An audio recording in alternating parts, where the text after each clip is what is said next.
வாணியம்பாடி அருகில் உள்ள வன்னியடிகளார் நகரில் பழைய இரும்பு பிளாஸ்டிக் சேமிப்பு குடோனில் தீ விபத்து ஏற்பட்டிருக்கிறது.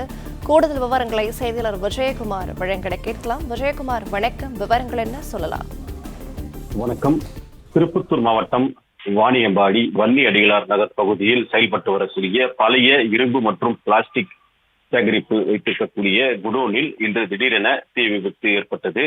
இதனைத் தொடர்ந்து அப்பகுதியில் தீயணைப்பு துறையினருக்கு தகவல் தெரிவித்து தீ அணைப்பு துறையினர் வருவதற்குள் தீ மளமளவென பரவியதால் அங்கிருந்த மக்களே உடனடியாக தீ அணையை அணைக்கக்கூடிய முயற்சியில் ஈடுபட்டனர்.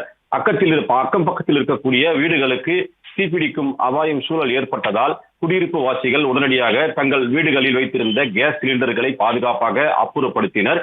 தகவல் அறிந்து வந்த தீயணைப்பு துறையினர் தற்பொழுது தீயை அணைக்கக்கூடிய பணியில் ஈடுபட்டு வருகின்றனர். மேலும் இந்த குடோனில் ஏற்பட்ட தீ விபத்து காரணமாக குடோனில் நிறுத்தி வைக்கப்பட்டிருந்த கார் மற்றும் ஆட்டோக்கள் முற்றிலும் எரிந்து தீக்கு இரையானது. தற்பொழுது தீயை அணைக்கும் முயற்சியில் தீயணைப்பு துறையினர் ஈடுபட்டு வருகின்றனர்.